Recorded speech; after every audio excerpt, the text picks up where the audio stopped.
Salmo de número 133 diz assim: ó quão bom e quão suave é que os irmãos vivam em união. É como óleo precioso sobre a cabeça, que desce sobre a barba de Arão, e que desce a orla das suas vestes, como o orvalho do Hermon, e como o que desce sobre os montes de Sião, porque ali o Senhor ordena a bênção e a vida para sempre. Você pode dizer amém? Diga comigo: Senhor Jesus, fala comigo. Amém.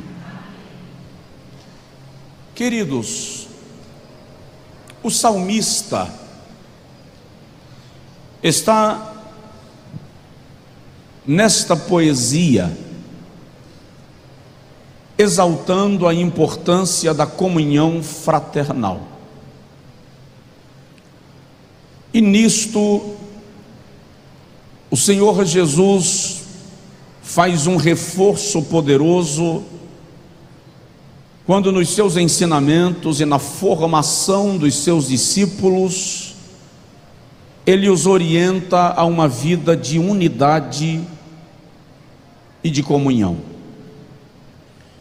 O Senhor Jesus sabia que o Espírito de Deus não poderia agir. Você está me ouvindo bem?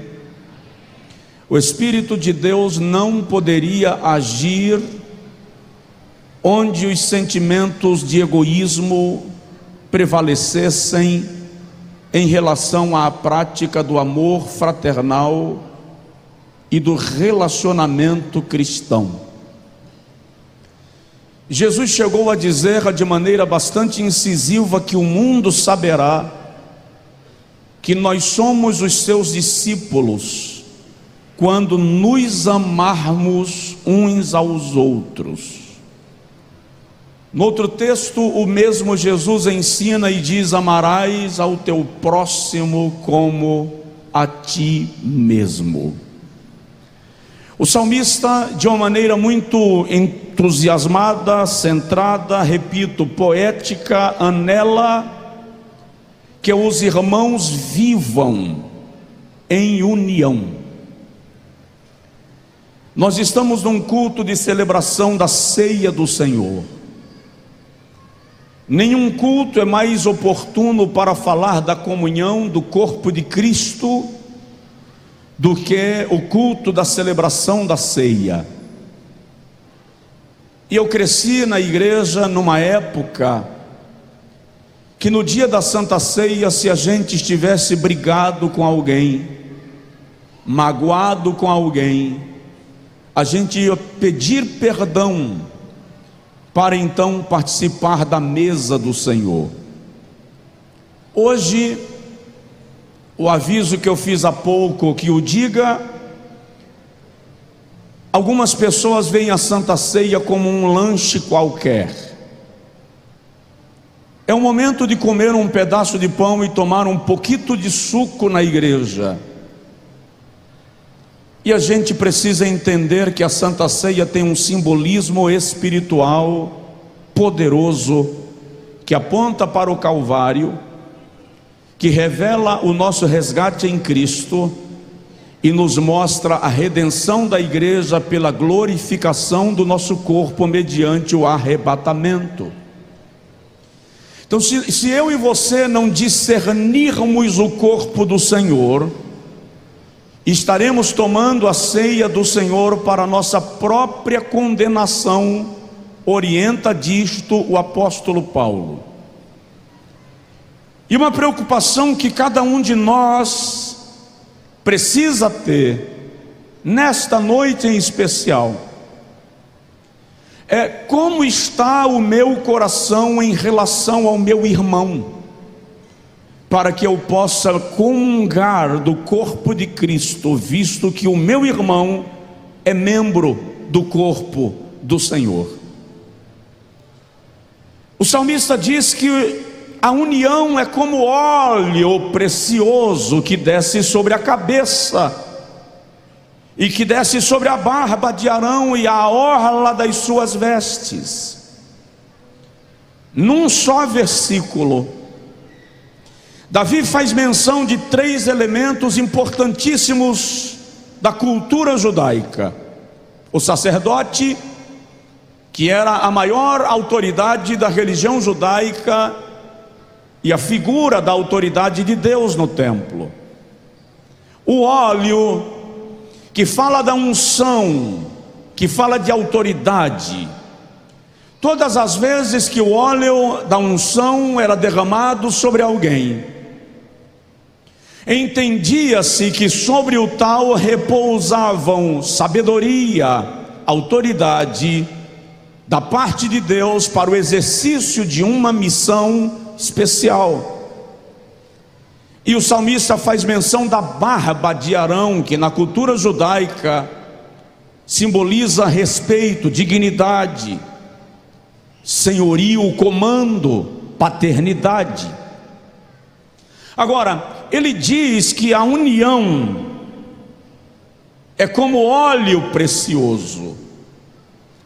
Se nós tomarmos a figura do óleo na Bíblia para observarmos o seu poder,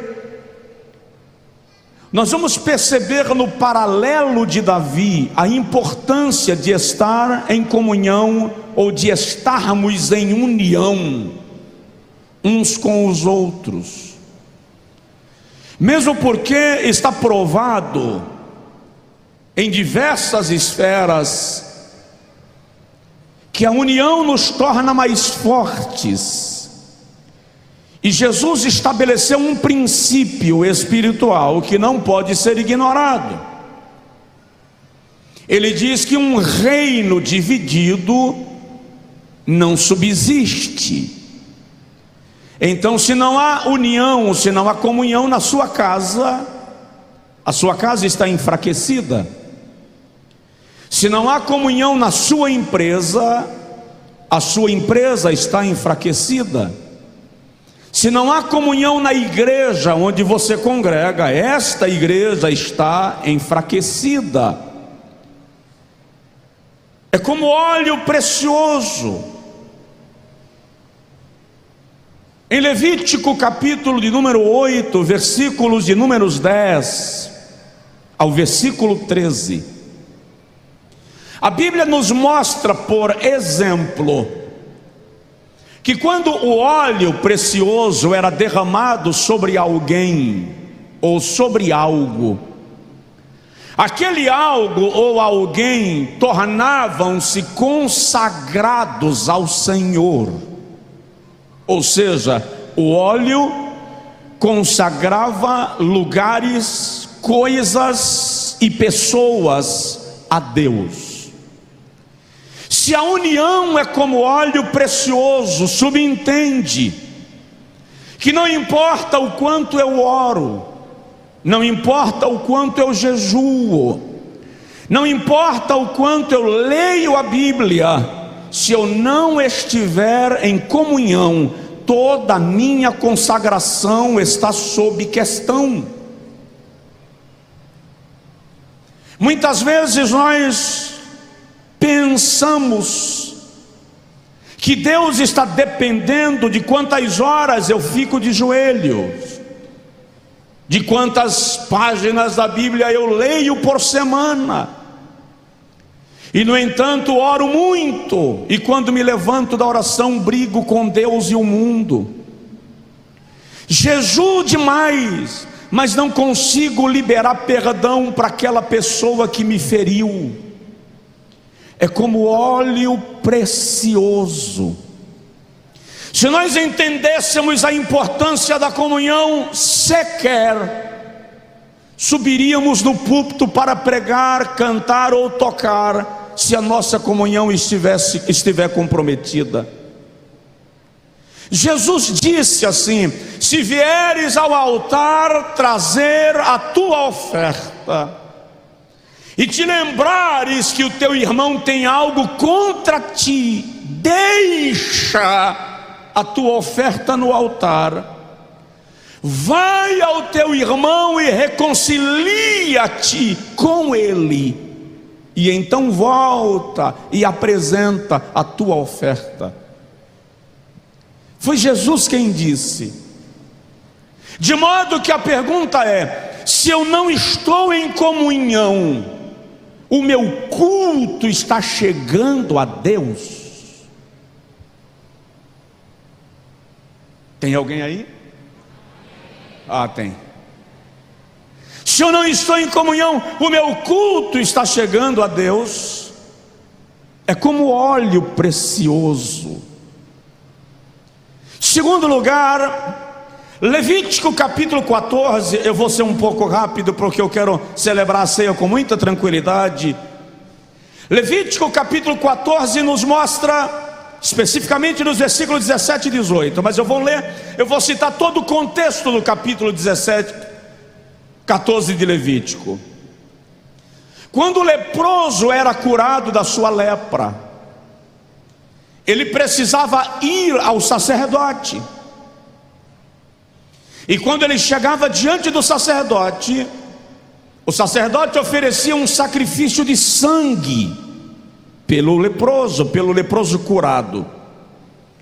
E quando oferecia um sacrifício de sangue, o sacerdote molhava a ponta do dedo polegar e a ponta do dedo indicador no sangue do cordeiro imolado, e aplicava o sangue na orelha direita do antigo leproso, no polegar da mão direita, no polegar do pé direito. Por quê? Porque se entendia que a lepra era uma impureza, e uma vez curado, aplicava-se o sangue, declarando a purificação do leproso. O sangue do cordeiro imolado prefigurava o sangue de Jesus, que seria derramado na cruz do Calvário por aqueles que nele creem. Mas depois de aplicar o sangue e aspergir o sangue no leproso curado, o sacerdote agora pegava uma taça de óleo, molhava a ponta do polegar e a ponta do indicador, e agora aplicava o óleo na orelha direita do então leproso, no polegar da mão direita e no polegar do pé direito. Por quê? Porque assim como o sangue falava de purificação, o óleo falava da quebra da maldição.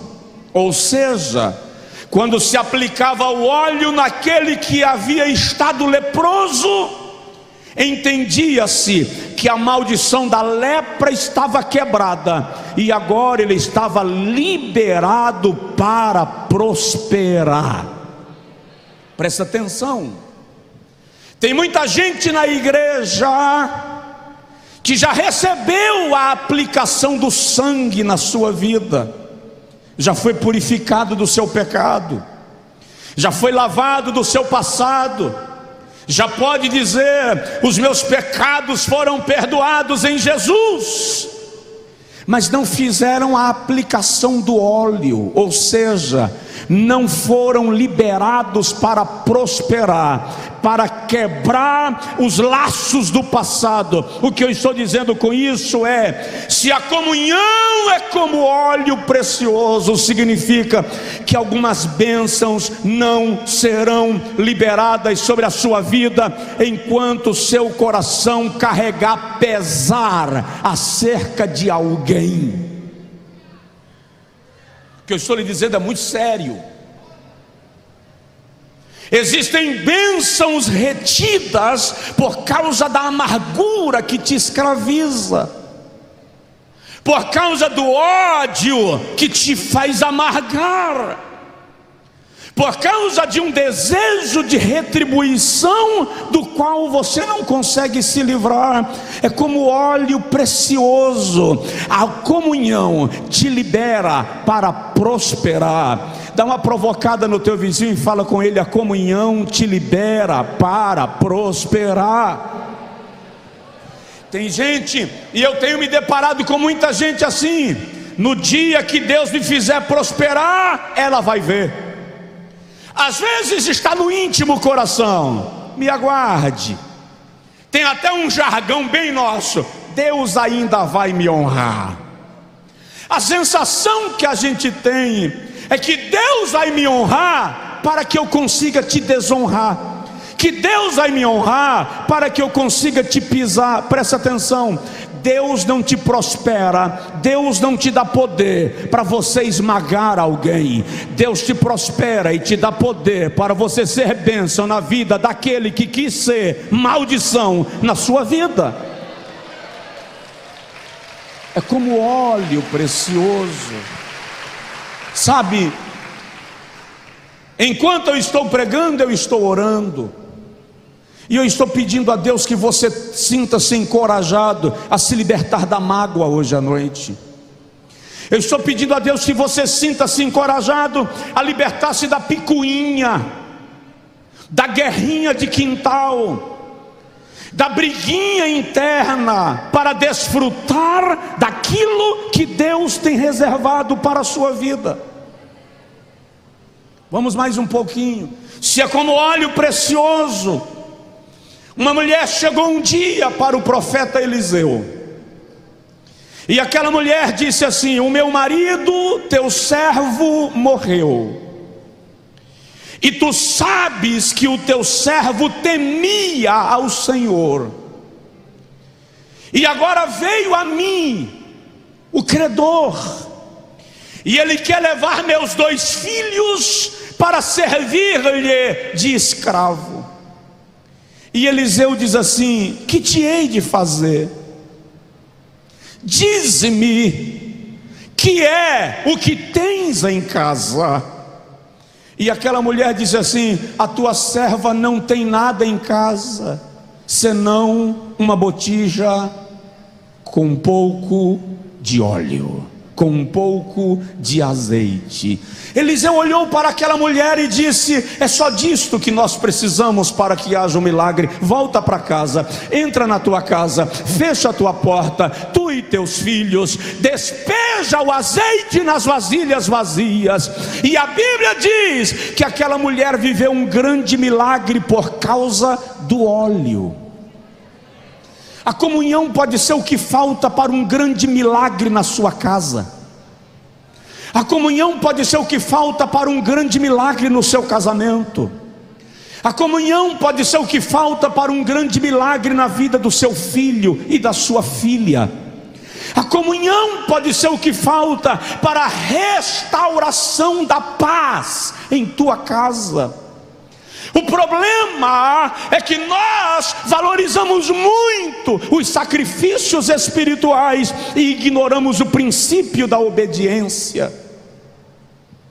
Se Deus mandar você subir ao monte 40 dias em oração para Ele trazer seu marido de volta, você sobe. Se o profeta mandar você fazer 21 dias de jejum à base de ervas e hortaliças, você faz. Mas se a palavra diz vai lá e pede perdão, te reconcilia, te humilha, você não vai. Por quê? Porque pedir perdão mexe com o teu orgulho. Incrível como jejuar 40 dias mexe com a nossa vaidade também. Às vezes o nosso jejum não é para agradar a Deus, é só para afinar as cordas da nossa vaidade e a gente se sentir mais santo do que o outro. E é por isso que muitas vezes a resposta não vem, porque quando a oração, o jejum, a santidade é a carruagem da vaidade, não alcança o propósito. Mas quando há união e comunhão, a mão de Deus se estende com milagre e restauração. É como óleo precioso. é como óleo precioso. Desculpem eu caminhar. É incrível a dificuldade que nós temos de nos aproximarmos de alguém e dizer: eu reconheço que falhei, me perdoa, eu fui grosseiro, eu fui ríspida, eu exagerei na dose. Nós temos facilidade, repito, do monte e temos dificuldade do vale. E só estamos prontos para os milagres quando o vale nos atrair mais do que o monte. É como óleo precioso. Vamos mais um pouquinho. Se a comunhão é como óleo precioso, eu lembro agora quando a Bíblia diz no Salmo de número 104, versículo de número 15, o salmista diz assim: o óleo aformoseia o rosto. No Antigo Testamento, o óleo era utilizado como instrumento de estética. Quando uma visita chegava numa casa, normalmente se oferecia a ela um copo de vinho para refrescar-lhe a garganta, uma bacia de água para lavar-lhe os pés e um pouco de óleo para passar no rosto e diminuir a aparência do cansaço. Se o óleo aformoseia o rosto, preste atenção, não adianta acertar o nariz, levantar o seio, diminuir a barriga, desenhar o umbigo, enxertar na coxa, aumentar o glúteo, levantar a testa, implantar cabelo. Se não tiver comunhão, nenhuma cirurgia resolve problema de alma.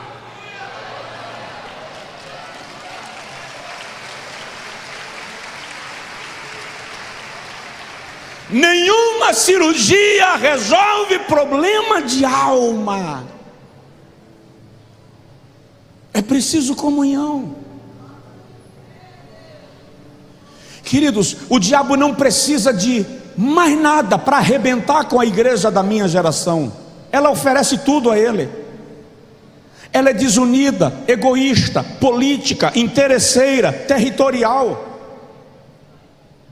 Aí o diabo diz assim: preciso de mais o quê? Está tudo com eles, eu só tenho que provocar, eu só tenho que acender o fogo, porque o caminho de pólvora já está lançado. Eu acho incrível qualquer má notícia sobre uma igreja, sobre um ministério, sobre um pastor, sobre um crente, nós mesmos reproduzimos em lista de transmissão. Por quê? Porque nós não vivemos a essência da comunhão. Falamos em línguas, profetizamos, temos a unção na pregação, temos conhecimento bíblico como nunca, mas não vivemos em comunhão uns com os outros. Dá uma olhada no irmão do seu lado, fala com ele assim: eu tenho comunhão com você. Agora olha para esse mesmo irmão e diz assim: se eu não tivesse comunhão com você, eu não teria sentado do seu lado.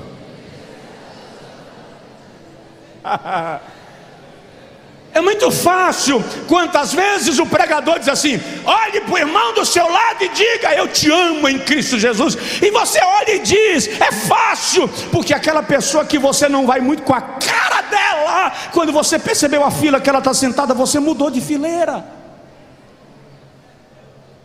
A pergunta é: quantas paredes há no céu? Quantos territórios haverão no céu?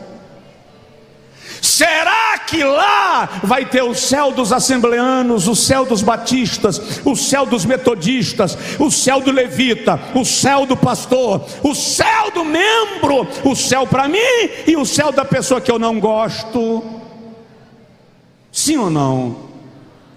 Então o que é que nós estamos fazendo na igreja? Alimentando desunião, contenda, partidarismos, dificuldade de relacionamento. Não está na hora da gente se converter, aceitar Jesus como Salvador de novo, colocar a vida no lugar e conquistar a Feira de Santana para Deus, pelo poder da comunhão.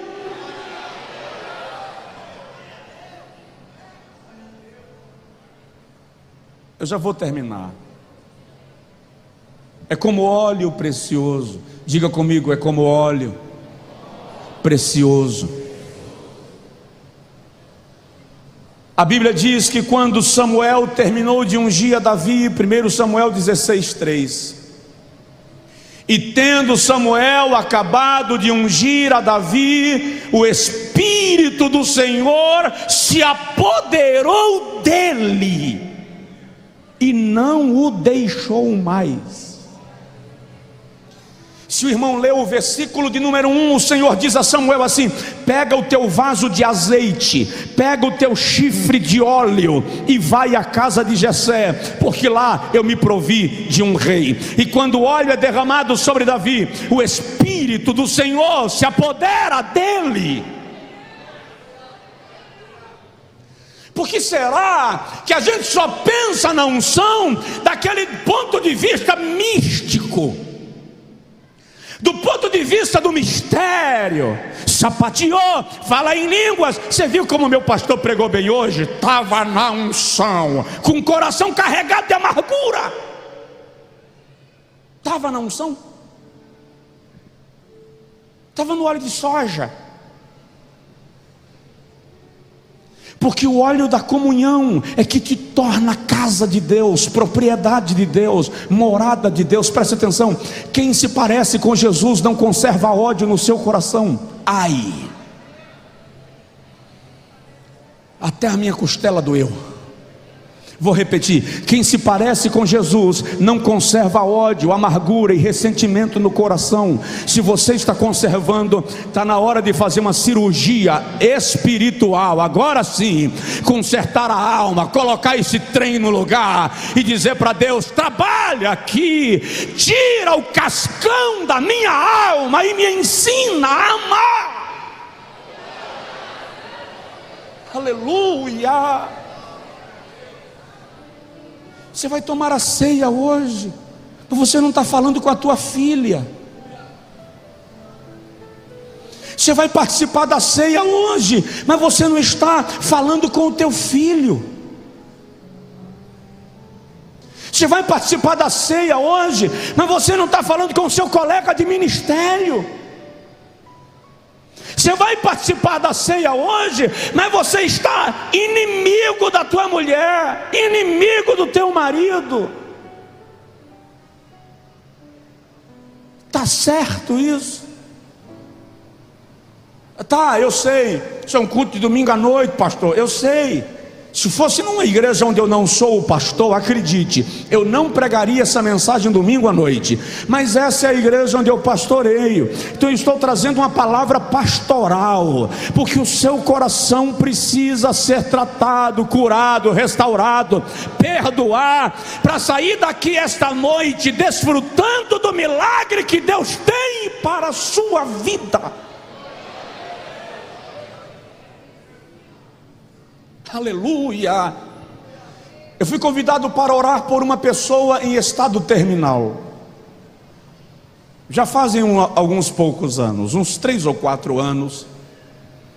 Eu estava chegando de viagem quando um parente dele me ligou. Estava chegando por volta de 11h30 da noite em Feira de Santana, e o parente dele me ligou e disse: pastor, vem aqui orar. Ele está muito enfermo. O médico disse que ele não passa dessa noite, mas Deus tem usado todos os vasos que vêm aqui e fala que ele vai ser curado. E eu senti de Deus que se o senhor orar, Deus vai curar o meu tio. Se o médico diz que não passa de hoje à noite, e o camarada sentiu de Deus que se o pastor orar ele vai ser curado, e o pastor não vai e ele morre, de quem é a culpa? Do pastor. Eu vou. Fui direto, nem passei em casa.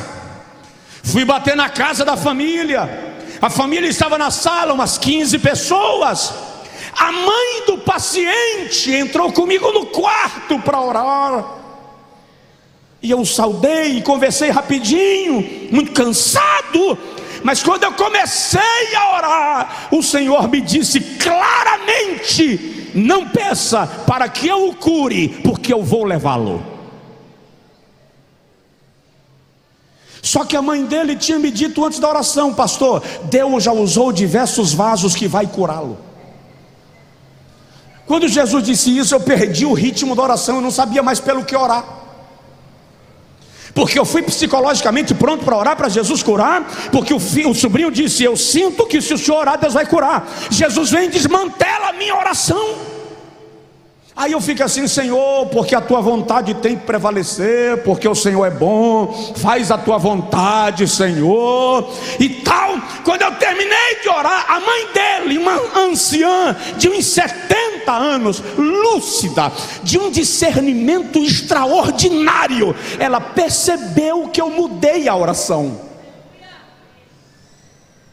Quando eu parei de orar, ela olhou para mim e fez assim: o senhor não orou para Jesus curá-lo, e eu gostaria que o senhor orasse para Jesus curar o meu filho. Eu falei com ela assim: a Jesus só fala com a pessoa interessada. A senhora me permite? Ela disse: tudo bem. E ela saiu do quarto, e eu falei com ele: o Senhor falou comigo agora que você vai morrer, que Ele vai te levar. A lágrima caiu quente, e ele disse assim: eu sei, pastor, Ele também já falou comigo. Quando as pessoas chegam e dizem que Jesus vai me curar, eu sei que Jesus vai me levar. Aí ele fez assim: é uma forma de cura, né? Eu falei: não quero entrar no mérito da questão, mas o Senhor me disse que não levou você ainda, porque você tem uma amargura contra alguém muito próximo a você. Aí a lágrima caiu de 4, e ele fez assim: eu sou inimigo da minha irmã há 14 anos. Há 14 anos nós não nos falamos. Ela mora em outro estado. Ele chamou o filho e disse: liga para minha irmã. E ele telefonou, e a irmã dele atendeu, e ele disse assim: eu quero que você venha para a feira de Santana. A irmã dele tomou o voo no amanhecer do dia seguinte, chegou em Feira de Santana no final da tarde, se reconciliaram. A família fez um culto de comunhão naquela noite. Na 00:05 seguinte, o sobrinho dele me ligou e disse: pastor, estou te ligando para te avisar que Deus levou o meu tio. Falta de comunhão bloqueia coisas da tua vida, alonga a dor, machuca quem acompanha você. Não deixe o seu coração ser contaminado por amargura. Perdoe, peça perdão. Você é propriedade de Deus. O sangue de Jesus lhe purifica de todo pecado. Há um milagre para a sua vida que vai acontecer ainda esta semana, pela liberação da sua alma.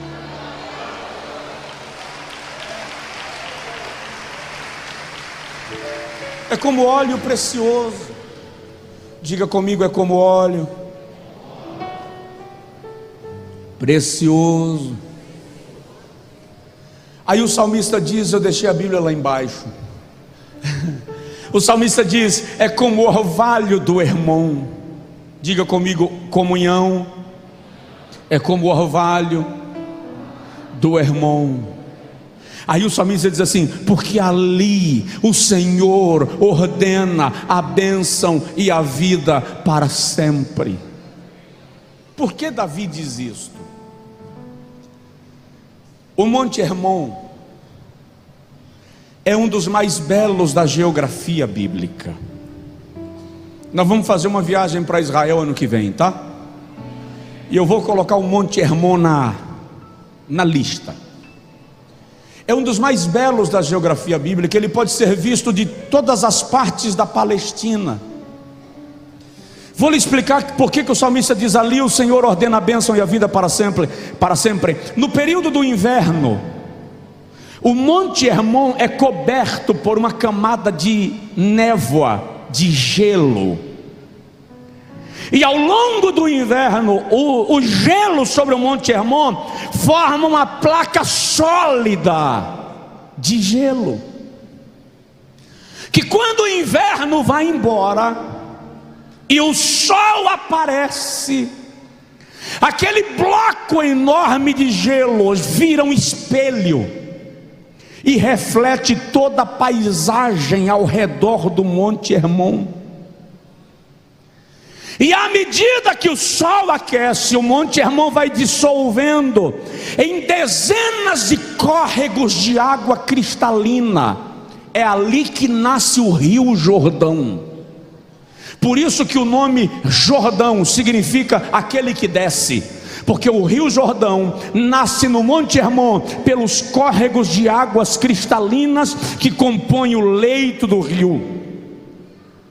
E aqueles córregos que formam o Rio Jordão regam toda a lavoura da região. Daí o salmista dizer: ali o Senhor ordena a bênção e a vida para sempre. Mesmo no verão, os estudiosos dizem que à noite no Hermon cai um orvalho contínuo que parece uma chuva, uma garoa. A Bíblia nos diz que quando Israel se apropriou da terra prometida, Israel venceu cidades, destituiu reis, conquistou reinos, até chegar no Monte Hermon. Deuteronômio 3:38, Deuteronômio 4:48, Josué 11:17, Josué capítulo 12 versículo 1 revelam que as conquistas de Israel pararam quando eles conquistaram Hermon. É como óleo, é como o orvalho do Hermon. Presta atenção, você pode conquistar uma cidade inteira, você pode conquistar riqueza, você pode conquistar fama, você pode conquistar território, mas se você não chegar em Hermon, o monte da comunhão, não se dê por satisfeito. Israel só parou de guerrear para conquistar quando chegou em Hermon. Diz para o teu vizinho: as conquistas só param em Hermon. As conquistas só param em Hermon. Enquanto você não chegar em Hermon, nada do que você conquistou valerá a pena. Enquanto você não chegar no monte da comunhão, não importa quanto você tem na conta, você não tem paz. Do que adianta acordar, lembrar que é rico, que comprou o carro dos sonhos, que passou no vestibular, mas quando lembra daquela pessoa, o sono vai embora. Dá gelo no pé da barriga, o rim treme. Quando você está dirigindo no trânsito e passa por aquela pessoa, você esquece que tem meio fio na avenida e sobe na calçada. Não adianta nada. Sua conquista só deve se dar por satisfeita quando a sua alma estiver em comunhão. Libere seu coração. Provoca aí o vizinho, fala com ele: libere seu coração. Salmo de número 89, versículo 12 diz que Hermon é o monte da alegria. Ei, está comprovado cientificamente que alguns tipos de câncer, até alguns tipos de paralisia, depressão e algumas outras enfermidades estão intimamente relacionadas com a incapacidade de superar as crises da vida e perdoar.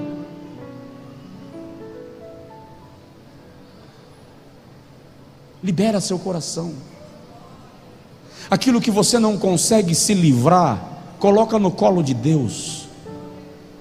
Diz assim: Senhor, eu estou com muita raiva dele.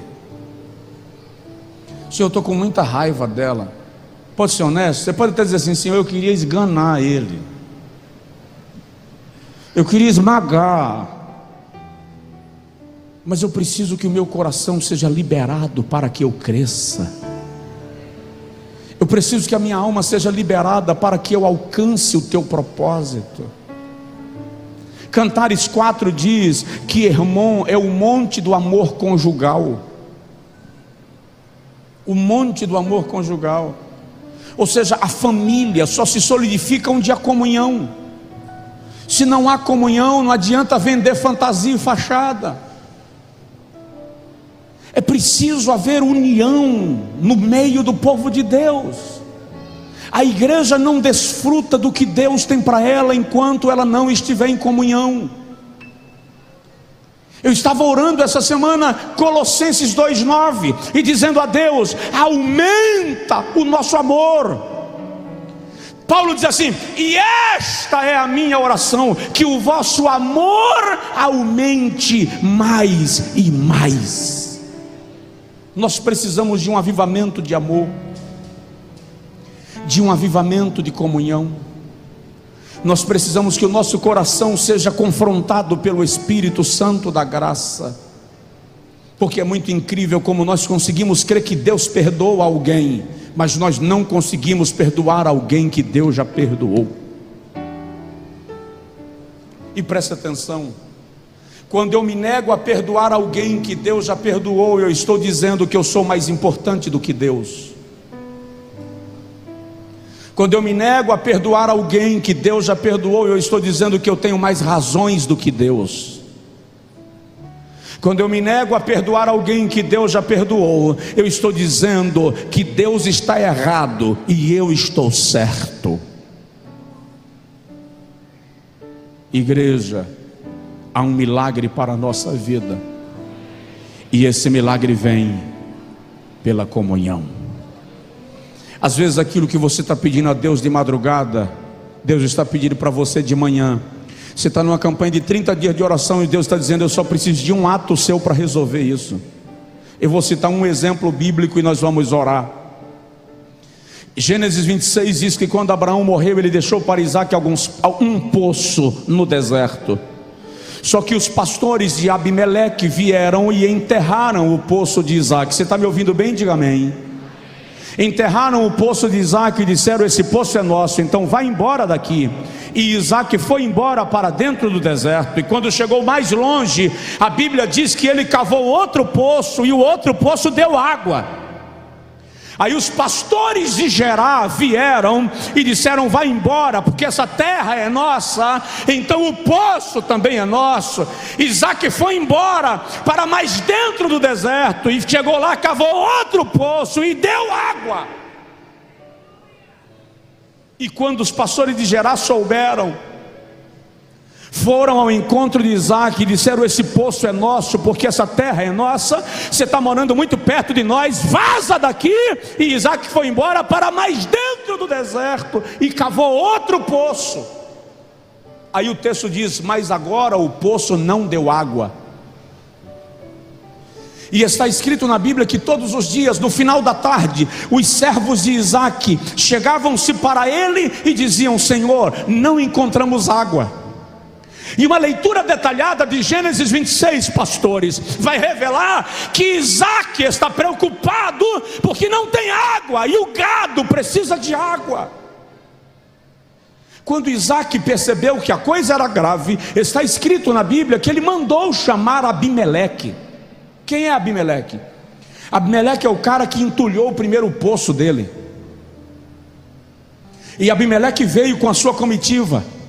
E a Bíblia diz que quando Abimeleque chegou, Isaac lhe ofereceu banquete. Imagina aí, você vai fazer churrasco para quem entulhou teu poço. Isaac fez churrasco para o cara que tomou o primeiro poço dele. Quando ele terminou de fazer churrasco, a Bíblia diz que ele deu um presente para Abimeleque. Depois que ele deu um presente, a Bíblia Sagrada diz que Isaac abençoou a Abimeleque. E depois que abençoou, a Bíblia diz que Isaac o liberou. Eu vou repetir a sequência para você não esquecer. Mandou chamar, deu banquete, ofereceu presentes, abençoou e liberou. Só para você guardar isso no seu coração, repete o que eu vou falar, diga comigo: chamou, banqueteou, presenteou, abençoou, liberou. Está escrito em Gênesis 26 assim: e tendo Abimeleque acabado de sair, chegaram os servos de Isaque e disseram-lhe: Senhor, encontramos água. Você não entendeu? Você não entendeu? E tendo Abimeleque acabado de sair, chegou o servo de Isaque e disse-lhe: Senhor, encontramos água. E olha que coisa linda, ele diz assim: e são águas vivas. Eu vou traduzir, você precisa entender isso aqui. Eu vou pregar tudo de novo agora, mais 1h30 de pregação. O que está escrito nesse texto é que enquanto Isaque trazia Abimeleque guardado no cômodo da amargura do seu coração, ele não conseguiu ficar com um poço. O que ele cavava e dava água, tomavam dele, e o que ficava com ele não dava água. No dia que ele mandou chamar Abimeleque, seu inimigo primeiro, chamou Abimeleque, deu um banquete, deu presente, abençoou e disse: vai em paz. Deus do céu olhou para Isaque e disse: agora eu não vou te dar poço, Isaque, eu vou te dar rio, águas vivas.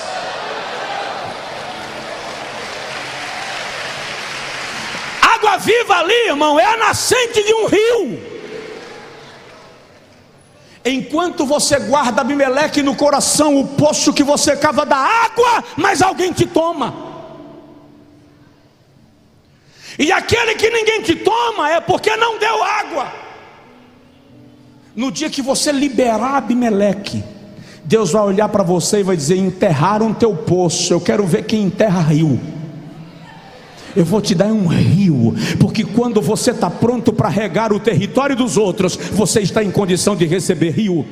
Enquanto você quer vingança, enquanto você quer retribuição, enquanto você quer mostrar que, enquanto você quer provar para quem te feriu que você é poderoso, você só pode ter poço.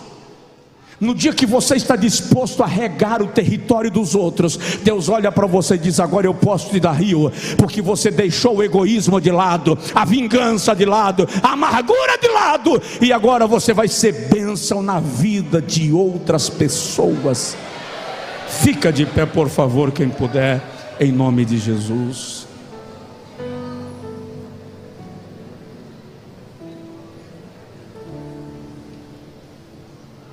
Quero orar com você, quero interceder com você, quero pedir a Deus que a sua vida seja agora regada pelo Espírito Santo, com comunhão. E durante esta oração, se o Espírito Santo te trouxer à memória que o teu coração está pesado com alguém ou acerca de alguém, olha para mim, por favor, me leve a sério. Se você não quiser me levar a sério porque eu estou com a cara de cansado, leve a sério o que eu preguei. Sua vida vai ser muito abençoada quando o seu coração se libertar desse peso de amargura. Leve a sério a mensagem que eu estou lhe trazendo nesta noite. Não brinque com ela. Se durante essa oração você se lembrar que o seu coração está carregado de amargura, de azedume, acerca de alguém, abra seu coração agora e perdoe. Peça perdão. Não participe da Santa Ceia nesta noite sem consertar isso diante de Deus. Não trate a Santa Ceia como lanche de fim de culto.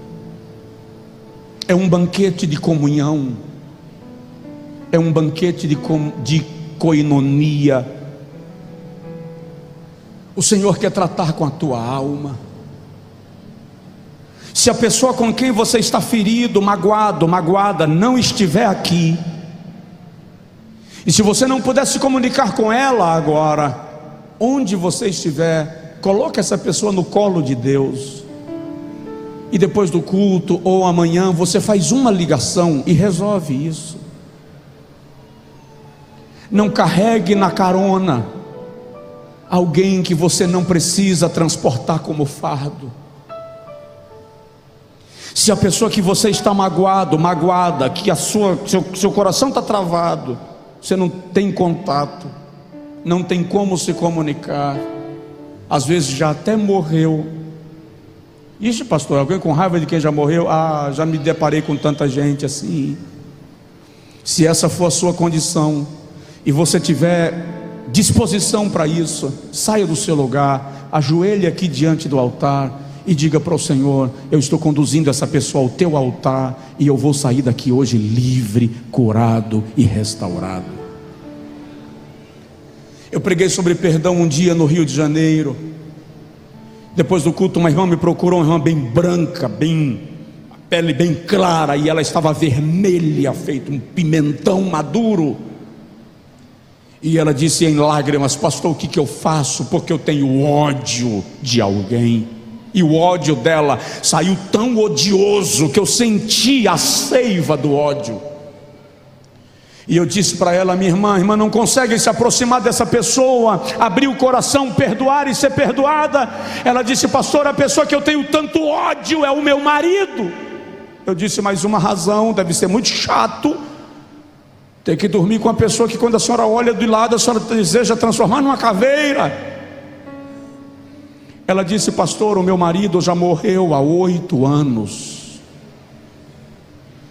E eu disse para ela: a senhora sente ódio nesse nível de alguém que já morreu há 8 anos? Acredite, ela travou os dedos assim, e ela disse: se eu pudesse, eu desenterrava ele. Eu queria pisar no esqueleto daquele e soltou e mostrar para ele que ele morreu e eu fiquei viva. Eu disse para ela: eu estou em dúvida se quem morreu foi ele ou a senhora, porque a sensação que eu tenho é que morreram os dois, a única diferença é que ele deitou e a senhora ficou em pé. E orei com ela, e engasgada, ela conseguiu dizer: Senhor, eu perdoo aquele, e soltou o palavrão. Eu disse: repete a oração. Ela repetiu a oração: eu perdoo. Ela orou umas 8 vezes: eu perdoo, até ela conseguir dizer: eu perdoo fulano, sem ter que usar um termo pejorativo acerca dele. Há uma cura que Deus quer dar para o seu coração esta noite. Então, se você quiser vir ao altar, venha. Se não precisar, ore aí. Se a pessoa que você está querendo dar um cutucão, um canto de carroceria, estiver aqui na igreja, vai ao encontro dela. Aproveita o povo de olho fechado. E se alguém tiver de olho aberto, não é da conta de ninguém. O milagre é seu, o poço é seu, e é você quem vai prosperar. Então vá ao encontro dessa pessoa e desfrute de um milagre de perdão nesta noite, em nome de Jesus. Pai, eu preguei a tua palavra para o teu povo, e eu tenho absoluta certeza que o Espírito Santo não me trouxe essa palavra sem causa e sem propósito. Muitos corações, Senhor, estão pesados de angústia e feridos por causa de mágoas sofridas, de palavras que foram ditas, de comportamentos que amargaram. Muitas pessoas estão tão carregadas na vida e precisam ser livres do fardo da amargura, precisam ser livres do fardo da angústia, precisam ser livres do fardo do pesar, precisam ser livres do fardo do ressentimento. Senhor, eu quero pedir agora, O Espírito Santo de Deus, Espírito da graça, eu te amo muito, eu te quero, Espírito Santo, a minha alma anela pela tua presença, não tenho nada mais precioso nesta vida do que a tua presença, Espírito de Deus. Eu quero te pedir agora, amigo meu, ou amigo da minha alma, por bondade, por misericórdia, por compaixão, move-te no coração da tua igreja agora, move-te no coração deste moço, move-te no coração desta moça, move-te no coração desta mulher, no coração deste homem, Senhor. Provoca em seu coração a necessidade de perdoar, provoca em seu coração agora a necessidade de pedir perdão. Conscientiza, Senhor, conscientiza poderosamente, conscientiza profundamente, revela ao mais íntimo dessa pessoa que ela não pode continuar vivendo assim. Senhor, que a pessoa, se a pessoa que lhe magoou, se a pessoa que lhe feriu já partiu para a eternidade, se a pessoa que feriu já não está ao alcance das vias de comunicação e de contato, por tua bondade agora, que essa pessoa sinta-se livre, deixando este peso aos teus pés, deixando essa amargura diante do Senhor, porque tu és poderoso para nos vestir com vestes de alegria e com roupas festivas. Mas eu te peço nesta noite, cura a alma destas pessoas, cura, Senhor, o coração desse homem, o coração dessa mulher. Senhor, essa pessoa que olha para o pai, olha para o padrasto, olha para a mãe ou para a madrasta, olha para o filho, olha para o vizinho, olha para o antigo sócio, olha para um relacionamento que não deu certo e a sua alma se amarga. Espírito da graça, derrama doçura na alma desta pessoa, derrama ternura, derrama paz, a paz que excede a todo entendimento agora, a paz que ultrapassa toda compreensão seja derramada agora. E se necessário for, Senhor, faz essa pessoa sair do seu lugar e se mover em direção a alguém. Um aperto de mão pode derrubar uma muralha, um abraço pode derrotar uma entidade maligna, uma palavra de perdão pode abrir portas espirituais. Nós declaramos este milagre na vida do teu filho, nós declaramos o teu milagre na vida dos teus servos. Nós declaramos agora que a mão do Senhor se estende e retira da alma desta pessoa todo o peso de angústia e aflição, e nós ministramos um cântico de louvor no interior desta vida, na alma desta pessoa, e declaramos hoje cadeias quebradas, correntes quebradas, milagres sendo liberados no reino espiritual, em nome de Jesus. Só quem crê grita em nome de Jesus, em nome de Jesus, em nome de Jesus. Aleluia. Dá um toque no vizinho, diz para ele: seja curado, seja curada, seja curado, seja curada, em nome de Jesus Cristo.